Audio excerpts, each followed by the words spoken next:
네, 예수님의 은혜와 평안이 함께 하시는 여러분의 삶이 되시기를 간절히 축복하여 드립니다. 우리는 예수님의 가르침 중에서 가장 좀 특별하고 독특한 그 말씀에 관해 나누고 있습니다. 바로 이 비유의 말씀이죠. 예수님의 이 비유의 말씀은 그 안에 어떤 진리나 또 교훈을 전달하기 위해서 만들어진 아주 짧은 이야기라고 할 수 있습니다. 사실 그 이야기 자체보다 예수님께서 말씀하시는 그 이야기 속에 담겨져 있는 그 해석을 우리는 바라볼 수 있어야 합니다. 예수님이 말씀해 주신 여러 가지 비유가 있는데 그 비유들에는 크게 큰 특징이 있다고 말씀을 드렸습니다. 첫 번째는 되게 익숙해요. 우리가 많이 들어본 사람의 이야기 같습니다. 내 옆집 사는 사람 혹은 우리 동네 사람의 이야기 같죠.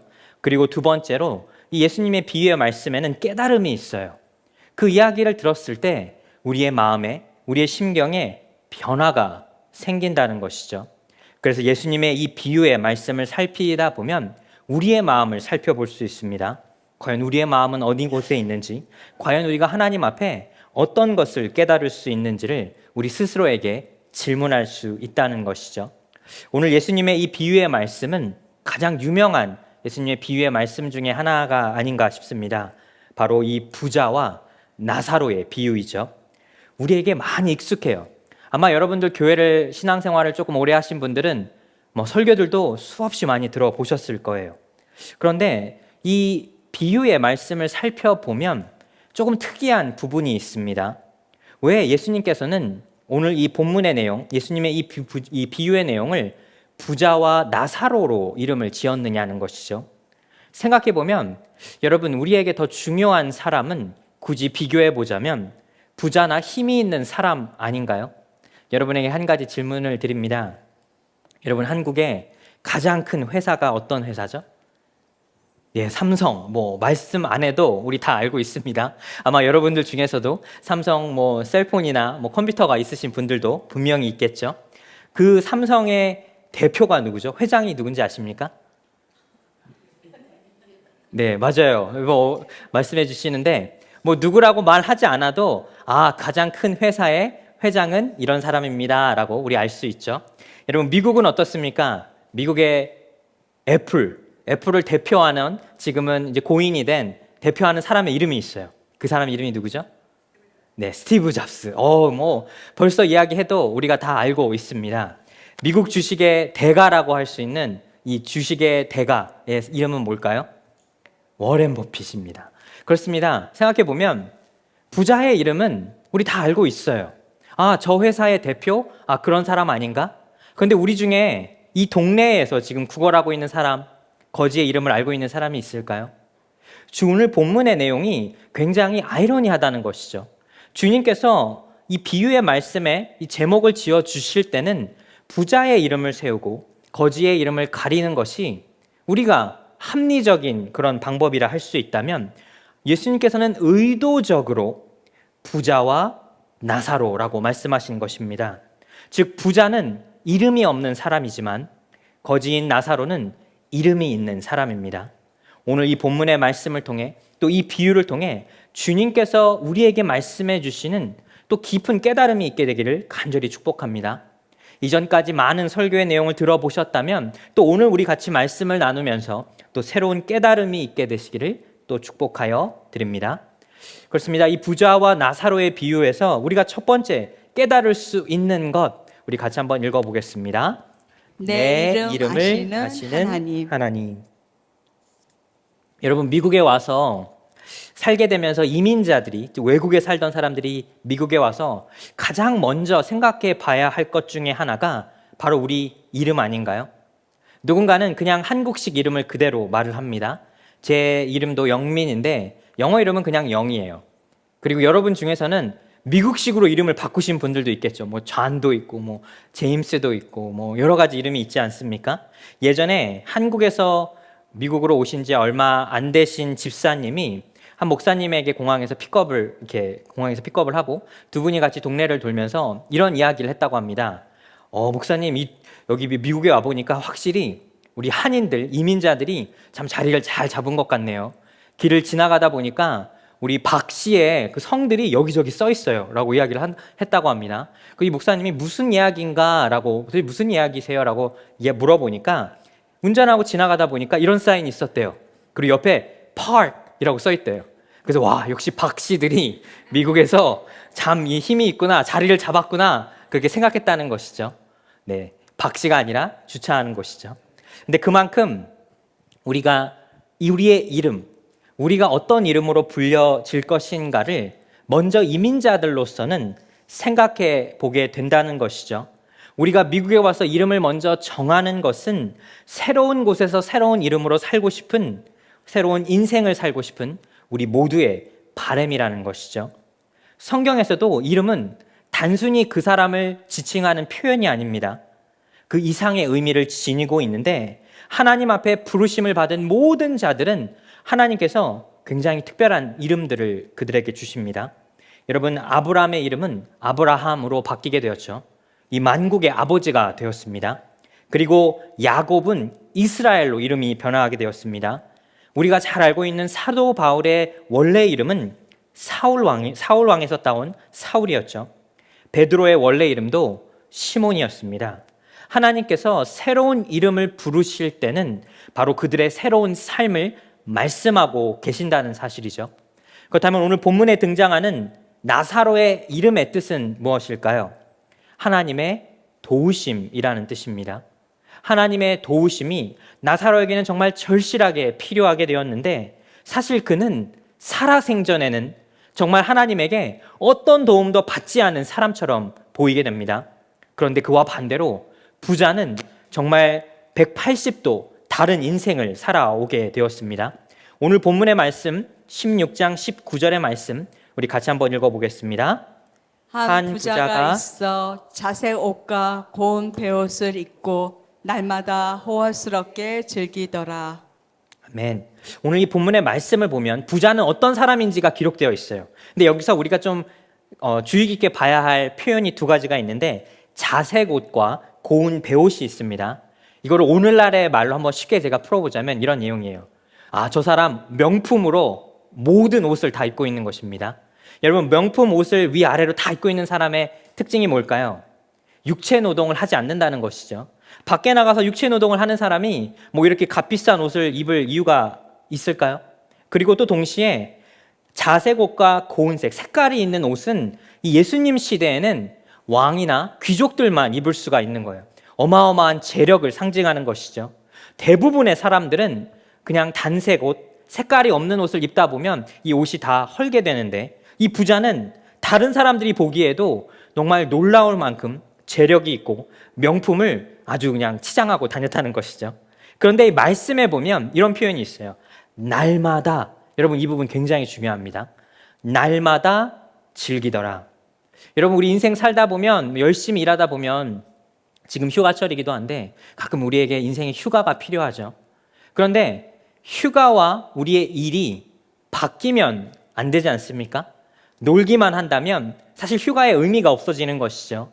열심히 일한 사람에게는 휴식과 휴가가 필요하지만 하루, 일주일, 한 달 혹은 그 이상 몇 년의 시간을 늘 놀기만 한다면, 즐기기만 한다면 그 인생이 제대로 똑바로 올바른 인생을 살아갈 수가 없다는 것이죠. 근데 또 하나의 특징이 있어요.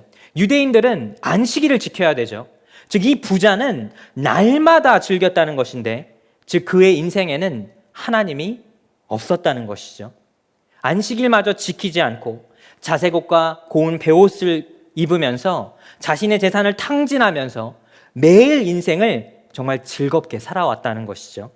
철저하게 자신의 삶을 정욕적으로 살아왔다는 것입니다. 그런데 나사로는 어땠습니까? 오늘 본문 20절과 21절에는 이 나사로의 삶을 우리가 조금 살펴볼 수 있는데 이 두 구절의 말씀도 우리 같이 한번 읽어보겠습니다.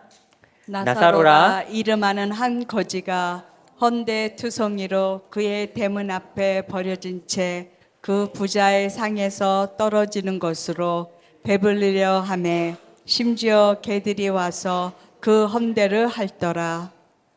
여러분이 두 가지의 장면을 비교해 보실 수 있으시겠습니까?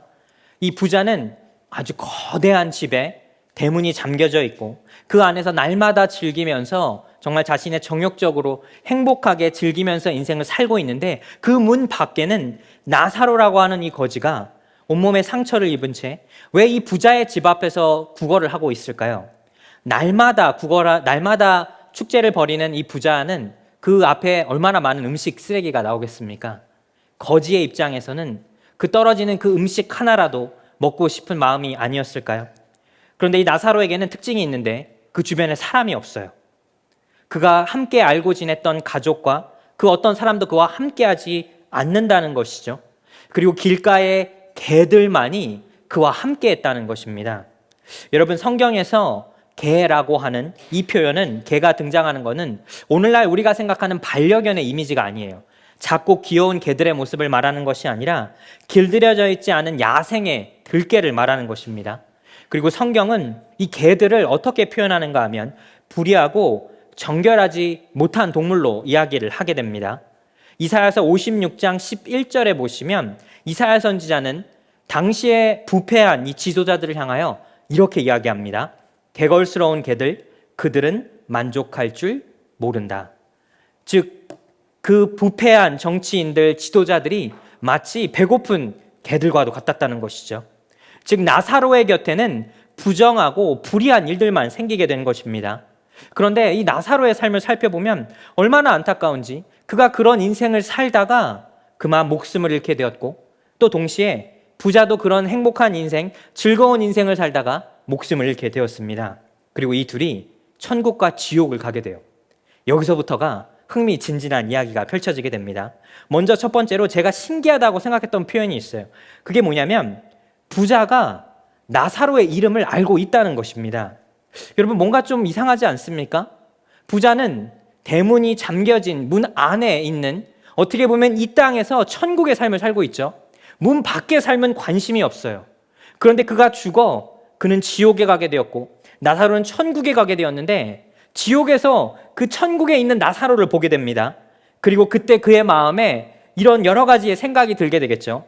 그리고 16장 23절과 24절에 보면 부자가 그 거지의 이름을 부르게 됩니다. 우리 이 두 구절의 말씀 같이 한번 읽어보겠습니다. 그가 음부에서 고통 중에 눈을 들어 멀리 아브라함과 그의 품에 있는 나사로를 보고 불러 이르되 아버지 아브라함이여 나를 긍휼히 여기사 나사로를 보내어. 아멘. 즉 이 부자는 어떻게 보면 우리 생각에는 그 거지의 이름을 분명히 몰랐을 것 같은데 그가 죽어서 지옥에 가게 되었는데 천국에 간 그 거지의 이름을 알고 있었다는 것이죠. 여기서 우리가 몇 가지를 추측해 볼 수가 있어요. 아마도 나사로는 태어나면서부터 불행한 사람은 아니었던 것 같습니다. 나름 어떤 삶을 살게 되었고 나름 다른 사람들과의 관계도 있었던 사람인데 어떤 불운한 일을 겪게 되었겠죠. 그리고 모든 것을 잃게 되었고 그가 거지의 행색이 되었다는 것입니다. 그리고 이 부자의 집 앞에서 아주 안타깝게 음식물 찌꺼기를 먹으면서 살아가고 있는데 그 상황을 부자도 알고 있었다는 것이죠. 여기서 한 가지 분명한 것이 있습니다.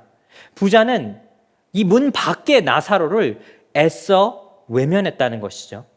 즉 그에게 얼마든지 도움을 줄 수도 있는 그의 위치고 그의 역할이 있었지만 굳이 그 사람에게 마음을 써주려 하지 않았다는 것입니다. 그랬던 부자가 이제는 지옥에 가게 되었는데 그가 보게 된 사람이 바로 천국의 나사로였다는 것이죠. 그리고 그 나사로의 모습을 보고 그가 너무나 마음에 안타까운 마음이 들고 절망적인 상황 속에서 그 이름을 불렀다는 것입니다. 그리고 그 옆에 있는 아브라함에게 나사로를 보내어 내 형제들에게 좀 말 좀 해주세요 라고 이야기하게 되었다는 것이죠. 그때 나사로 옆에 있던 이 아브라함, 만국의 아버지죠. 그리고 이렇게 이야기를 하게 됩니다. 16장 25절에 이 말씀을 한번 읽어보겠습니다. 아브라함이 이르되 너는 살았을 때 좋은 것을 받았고 나사로는 고난을 받았으니 이것을 기억하라. 이제 그는 여기서 위로를 받고 너는 괴로움을 받느니라. 아멘. 아멘. 아브라함이 이렇게 말을 해요. 여러분 여기서 아브라함이 부자를 부르는 표현도 한번 보세요. 얘야라고 부르죠. 영어로는 son이라는 것이고 이 유대인의 표현에는 내 아들아라고 부르는 것인데 여러분 이름을 부르지 않아요. 부자는 철저히 자신의 이름을 잃어버린 사람이었다는 것이죠. 얘야, 너는 살았을 때 그 모든 것을 얻었지만 이 거지 나사로는, 아브라함은 또 이름을 부르게 되죠. 나사로는 고난을 받았다는 것입니다. 그리고 이제 천국에 오게 되었고 나사로는 하나님의 위로를 받게 되고 너는 이 지옥의 고통을 겪게 된다는 것입니다. 여기서 우리가 한 가지 깨달을 수 있는 것이 있어요. 사랑하는 여러분, 하나님은 우리의 이름을 아신다는 것입니다. 여러분이 말씀을 믿으십니까? 여러분의 이름을 아시는 하나님, 여러분이 누구인지 아시는 하나님이 바로 우리 하나님이라는 것이죠. 세상은 힘이 있는 사람, 돈이 있는 사람, 권력이 있는 사람의 이름은 기억하지만 우리 하나님께서는 권력과 돈이 있는 사람들을 기억하는 대신 그 권력과 돈으로 그 사람을 바라보신다면 돈이 없어도 권력이 없어도 하나님 앞에 올바른 삶을 살고자 한다면 우리의 이름을 아시고 우리를 불러주시는 분이 바로 우리 하나님이라는 것이죠. 성경에서 이 이름에 관한 가장 감동적인 스토리를 하나 꼽아보자면 저는 개인적으로 이 삭개오의 이야기인 것 같습니다. 키가 작은 삭개오는 예수님이 지금 자기가 사는 동네에 온다는 이야기를 들었어요. 아, 저 예수님 나도 한번 꼭 만나보고 싶구나. 그런데 그가 키가 작기 때문에 군중 속에 있으면 예수님을 도저히 볼 수가 없어요. 그래서 그가 택한 방법은 무화과 나무 위로 올라가는 것이죠. 이 무화과 나무가 굉장히 상징적인 의미가 있지만 그 나무 위에 올라가서 예수님을 보게 되었는데 예수님이 이렇게 지나가는 것만으로도 어떻게 보면 그분을 보는 것만으로도 그에게는 그 마음에 어떻게 보면 평안이 있었을지 모르는데 예수님께서 그를 지나칠 것만 같았는데 갑자기 나무 위에 삭개오를 보시며 예수님이 뭐라고 하신지 아십니까? 삭개오야 내려오라. 여러분 이 부분이 가장 감동적인 내용입니다. 어이 거기 나무에서 얼려 내려와 라고 말씀하지 않으셨죠? 삭개오의 이름을 불러주셨다는 것입니다. 근데 더 놀라운 것은 삭개오가 나무에서 내려오게 되었는데 그가 이렇게 물어보지 않아요. 주님 어떻게 저를 아세요? 제 이름을 어떻게 아셨어요? 라고 물어보지 않았다는 것이죠.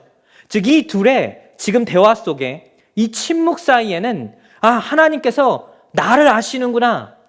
세상 모든 사람들이 내가 누구인지 모르고 다른 사람들은 나를 죄인이라 부르는데 주님은 나를 삭개오라 부르는구나. 너무 놀라운 것이 주님이 삭개오야 내려오라 말했는데 삭개오가 눈물을 펑펑 흘리면서 주님 앞에 무릎 꿇고 회개하게 됩니다. 주님, 내가 그동안 저질렀던 모든 잘못을 회개하겠습니다. 내가 남에게 취한 재산 다 4배로 갚아줄게요. 나 이제부터 다른 인생을 살겠습니다. 이전까지 다른 사람들이 보기에 나는 죄인이었다면 지금부터 예수님의 제자가 되겠습니다. 왜 그랬을까요? 그 이름 하나에 그 인생이 담겨져 있기 때문입니다. 삭개오는 자신의 이름을 잃어버린 채 삶을 살았다면 이제 하나님께서 나의 이름을 불러주셨기에 그는 이제 삭개오가 되었고 그의 인생이 새로운 삶으로 변화하게 되었다는 것입니다. 오늘 이 예배의 자리에 오신 여러분, 하나님께서는 우리 모두의 이름을 알고 부르십니다. 과연 누가 그 음성에 대답할 수 있느냐는 것이죠. 부자는 평생 부자로 살았는데 이름을 잃어버렸어요. 나사로는 평생 가난하고 힘들고 또 어떻게 보면 남들에게 무시당하며 살았는데 하나님은 그의 이름을 부르셨습니다. 우리도 주님 앞에 이름을 불리워지고 우리가 주님 앞에 이름이 높아지는 우리 모두의 삶이 되기를 간절히 축복합니다. 두 번째로 우리가 깨달을 수 있는 것 우리 같이 한번 읽어볼까요? 구원의 문으로 인도하시는 하나님. 이 부자가 이 비유의 내용에서 포기하지 않아요. 여기서 이제 한 가지를 더 요구하게 됩니다. 본문 24절에 보시면 이 24절의 말씀을 우리 같이 한번 읽어보겠습니다. 나를 긍휼히 여기사 나사로를 보내어 그 손가락 끝에 물을 찍어 내 혀를 서늘하게 하소서. 내가 이 불꽃 가운데서 괴로워하나이다. 아멘. 부자가 이렇게 말을 하는 거예요. 아브라함을 보면서 내가 너무 괴롭습니다. 지금 그 나사로를 나에게 보내주세요. 그 손가락 끝에 물 한 방울 찍어 나에게 그 물을 좀 주세요. 근데 여러분 여기서부터 이 부자는 왜 그가 지금까지도 변화되지 않았는지를 우리가 알 수가 있습니다. 첫 번째로 지금 나사로는 천국에 있고 그는 자신의 회개하지 않은 삶 때문에 지옥에 있습니다. 근데 아직도 나사로를 자기 밑에 있는 사람으로 생각한다는 것이죠. 내 하인과도 같은 사람이죠. 그리고 아브라함이 말했다는 것입니다. 너는 살았을 때 좋은 것을 받았는데 지금은 고난을 받는 것이고 그 네 삶의 결과를 책임지라는 것입니다. 그런데 아브라함은, 이 부자는 아직까지도 자신의 삶에서 뭐를 회개해야 하고 뭐가 잘못됐는지를 알 수가 없다는 것이죠. 그들 사이에는 지금 서로 건너갈 수 없는 그런 문이 존재한다는 사실을 이해할 수가 없었다는 것이죠. 여러분, 살아 생전에 부자와 나사로의 사이에는 큰 대문이 있었습니다. 대문 안은 세상의 천국, 대문 밖은 세상의 지옥이라면, 이제 죽어서는 나사로는 그 천국 안에 있다면 이 부자는 문 밖에 그 지옥 속에 있다는 것이죠. 그런데 이 부분을 서로 넘어갈 수가 없는 정반대의 삶으로 살아가게 된 것을 부자는 아직도 받아들일 수가 없다는 것입니다. 내가 왜? 나는 지금 이 땅에서 이런 어려움을 살고 있는 것, 이건 내 잘못이 아니라는 것이죠. 그 내용을 살펴보면 부자가 아브라함에게 한 가지를 더 부탁하게 돼요. 그 내용을 보면 나사로를 보내어 내 형제들에게 증언하게 하소서라고 말을 합니다. 즉 서로의 건너갈 수 없는 이 문이 있다고 하자, 그렇다면 아브라함이시여 나사로를 내 형제들에게 보내서 그에게 증언하게 하소서라고 말을 합니다. 여러분, 여기서도 또 깨달을 수 있는 것들이 있어요. 아직도 부자는 나사로를 내 수중 아래에 있는 사람으로 또 생각한다는 것이죠. 그리고 또 더 중요한 사실이 있습니다. 자기 형제들이 있어요. 5 형제들이 있는데 부자가 알고 있어요. 뭘 알고 있죠? 이 형제들이 지옥에 갈 걸 알고 있다는 것이죠. 즉 자신이 살아생전에 살았던 그 방탕하고 그 문란한 그 삶을 지금 자신의 형제들 모두가 살고 있다는 사실을 부자는 알고 있어요. 그리고 또 알고 있는 것은 그들도 그 삶의 결과를 책임져야 할 때가 있다는 것도 알고 있다는 것입니다. 제가 몇 주간을 이 말씀을 가지고 고민하면서 이런 생각을 해봤어요. 여러분, 세상에 보면 악인과 선인이 분명하게 우리 구별할 수 있습니까? 누가 좋은 사람이고 누가 나쁜 사람이고, 때로는 그럴 수 있겠죠. 분명히 저 사람은 좋은 사람 같고 분명히 저 사람은 악인인 것 같은데, 그런데 대부분의 사람들 스스로는 나를 그렇게 나쁜 사람으로 생각하지 않고 나를 그렇게 좋은 사람으로 생각하지 않는다는 것이죠. 근데 하나님 보시기에 악인과 선인은 분명하게 갈린다는 것입니다. 그리고 하나님을 떠난 삶, 악인의 삶, 정욕의 삶은 그 스스로도 이미 알고 있다는 것이죠. 멸망이 가까이 왔으며 내 이 방탕한 삶에 책임져야 할 때가 온다는 사실을 알고 있다는 것입니다. 즉 세상 속에 악행을 저지르는 그 사람들마저도 그들의 마음속 깊은 곳에는 언젠가 내 삶에 책임져야 할 때가 온다는 것을 서로 그 안에서 알고 있다는 것입니다. 부자가 자기가 입으로 고백하는 거예요. 이러다가 내 형제들 다 나 같은 이런 처지에 처하겠네. 이래선 안 되지. 내가 나사로를 보내서 그들은 제발 나 같은 삶을 살지 않기를 바란다는 것입니다. 근데 여러분, 나사로는 어떻게 보면 그 안에서 그에게 그가 시키는 대로 지금 행해야 하는 사람의 위치가 아니라는 것이죠.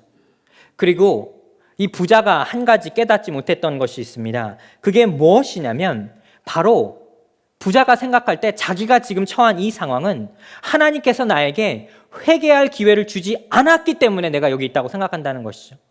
여러분, C.S. 루이스라고 하는 기독교 변증학자는 이런 말을 한 적이 있어요. 지옥의 문은 안쪽에서 잠겨 있다는 것이죠. 여러분, 지옥에 관한 사람들, 지옥에 있는 사람들의 특징이 있는데 그 사람들의 특징은 회개하지 않는다는 것이죠. 즉 회개하는 삶은 하나님 앞에 변화된 삶을 살아갈 수 있지만 그들 스스로가 선택하는 삶은 그 선택한 삶에 책임을 져야 한다는 것입니다. 지옥의 문은 안에서 잠겨 있다는 것은 내가 회개를 통해 이 문을 열고 나가면 되는데 결국 그 문을 나가지 못하고 하나님을 원망하게 되고 내 주변 사람들을 원망하고 더 나아가서는 세상을 향해 원망하는 사람들의 모습이 바로 지옥의 풍경이라는 것입니다. 사랑하는 여러분, 우리는 이 땅에서 과연 어떤 삶을 살아가야 할까요? 이 땅에서 과연 어떤 모습으로 우리가 살아갈 수 있느냐는 것입니다. 이 부자가 이렇게 말하는데 아브라함이 이렇게 이야기합니다. 만일 죽은 자에게서 그들에게 가는 자가, 이 부자가 이야기하는 것이죠. 만일 죽은 자에게서 그들에게 가는 자가 있으면 회개하리이다. 부자가 이렇게 말을 하는 거예요. 주님, 하나님께서 주신 이 삶은 너무 불공평해요. 나는 내 인생에 내 마음대로 살았지만 주님이 나에게 회개할 기회를 주지 않았기 때문에 내가 지옥에 온 거예요. 만약에 죽은 자 가운데서 살아난 사람이 있다면 그걸 나사로를 말하는 것이죠. 그를 통해 사람들은 분명히 회개할 거예요. 이 부자가 얼마나 교만합니까? 아브라함에게마저, 하나님에게마저도 도전하는 것이죠. 내 삶이 변화되지 않는 것은 결국 하나님께서 나에게 기회조차 주지 않았기 때문이라는 것입니다. 마지막 31절의 말씀, 정리하는 말씀인데 이 구절의 말씀 우리 같이 한번 읽어보겠습니다. 이르되 모세와 선지자들에게 듣지 아니하면 비록 죽은 자 가운데서 살아나는 자가 있을지라도 권함을 받지 아니하리라 하였다 하시니라. 아멘. 이 말씀의 내용의 뜻이 무엇이냐면 이미 우리에게는 모세와 선지자들, 성경의 말씀과 하나님의 언약이 있다는 것이죠. 그리고 이 말씀과 언약을 통해 우리는 변화되고 회개돼야 하는데 죽은 자 가운데서 살아난 사람이 있을지라도 회개하지 않는 사람은 회개하지 않는다는 것입니다. 사랑하는 여러분, 이 예수님의 비유에 담겨져 있는 예수님의 모습을 발견하실 수 있겠습니까? 예수님께서는 고난을 받으시고 십자가에 못 박혀 돌아가시게 되었죠. 3일 후에 부활하셔서 제자들 앞에, 사람들 앞에 이 하나님의 부활을 증언하셨는데 그 증언한 그 이후에서조차 사람들의 마음의 완악함은 사라지지 않았다는 것이죠. 여러분, 이 부자에게는 형제들이 있었어요. 몇 명의 형제였는지 혹시 아십니까? 5 형제죠. 그러면 부자를 합치면 몇 형제죠? 6형제죠. 6형제. 5 형제가 있었으니까 6형제입니다. 6이라고 하는 숫자는 성경에서 불완전 숫자입니다. 완전하지 못한 숫자, 하나님 보시기에 악한 걸 표현할 때 숫자 6을 표현하게 되죠. 만약에 이 나사로라고 하는 그 형제를 그 부자가 받아두게 되었고 자신의 형제로 삼게 되었고 그의 도움에 그가 그의 삶을 나누어 주었다면 7 형제가 됩니다.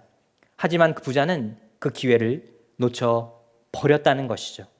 이 땅에서 우리의 삶은 완전하지 못해요. 우리도 6형제의 삶, 6남매의 삶을 살고 있습니다. 그런데 예수님께서 우리의 7번째 형제가 되어 주셨다는 것이죠. 예수님과 동행하는 삶, 예수님을 우리 구주로 믿는 삶은 내가 예수 그리스도를 통해 이제는 이 땅에서 천국을 경험하게 되는 것입니다. 그런데 하나님께서 말씀하시는 천국은 이 부자의 대문 안의 삶을 말하는 것이 아니에요. 형편과 사정, 재산을 말하는 것이 아니라 그 형편과 사정, 재산을 뛰어넘는 하나님의 동행하심의 그 은혜를 말하는 것입니다. 즉 이 부자와 나사로의 비유는 우리는 과연 누구냐는 것이죠. 우리는 과연 어떤 사람이고 무엇을 쫓아 살아가느냐는 것입니다. 사랑하는 역수소망교회 성도 여러분, 말씀을 정리합니다. 우리 삶에도 세상을 살다 보면 왜 저 부자처럼 살지 못할까? 왜 저 사람처럼 우리가 유명하지 못할까? 우리는 끊임없이 그런 사람들과 비교 혹은 좌절하기도 하고 위축이 들 수도 있습니다. 하지만 하나님은 우리의 이름을 아신다는 것이죠.